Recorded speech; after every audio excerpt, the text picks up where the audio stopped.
Que la table ronde d'aujourd'hui a réuni les organisations féminines avec les partenaires pour continuer à faire des plaidoyers sur la reconnaissance des actions des organisations féminines, parce que, comme nous l'avons répété depuis longtemps, ce sont des organisations qui sont sur la première ligne de front. Chaque fois qu'il y a crise, ces femmes sont prêtes à se priver, sont prêtes à déployer même leur maison pour aller répondre d'abord aux urgences de ces femmes qui sont à détresse ou de ses enfants, ce qui fait qu'elle joue un rôle crucial dans tout ce qui est résilience et survie des communautés en détresse.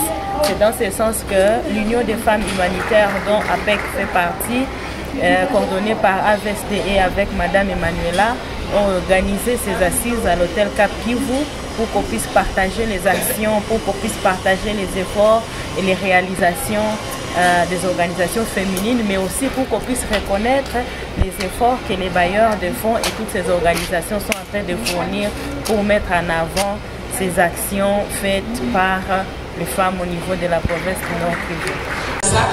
Avec la coordination de l'équipe humanitaire pays, on a voulu avoir le point de vue des organisations. On a pris cette province comme province pilote.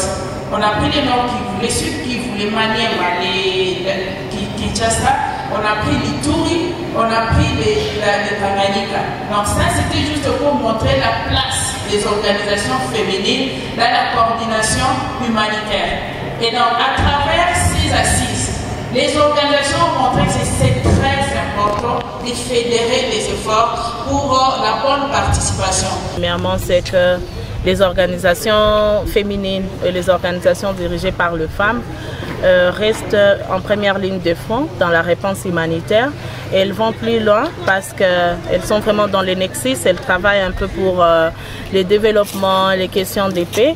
Donc c'est très important de comprendre qu'avec tout le travail qu'elles sont en train de faire, elles ont droit à la considération, à la prise en compte lorsqu'on aligne dans tout le processus de réponse humanitaire, en commençant par le niveau d'analyse, la réponse humanitaire, donc ce qu'on appelle aujourd'hui localisation, voir comment est-ce que les femmes peuvent accéder aux fonds humanitaires, mais pas seulement c'est limité au niveau des fonds, mais aussi les partenariats équitables. Comment est-ce qu'on aperçoit la collaboration entre les organisations internationales, les organisations des Nations Unies et les organisations qui mettent en œuvre des projets.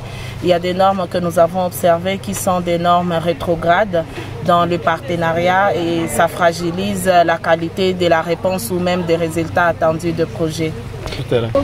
Hatuna namna ya kuaccede kabisa kwa ile mafondo. Juu ya nini tuaccede ma exigence donc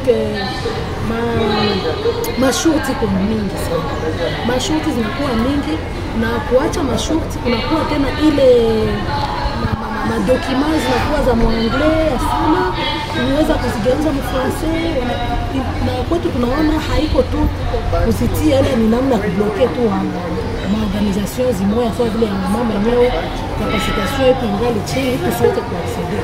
Unakuwa aussi le fait de capacitation. Unakuta organisation internationale, agence des Nations Unies wanakia tu kutufundisha juu ya namna gisi tukue nguvu kwa kuweza kutumika, lakini kwa kuweza kukazisha vibunzi vyetu ndani ya makazi zetu, unakuta capacitation institutionnelle ndio ile kutukazisha kuweza na sisi kuwa kibunzi cha nguvu, hatuweze kupata hili.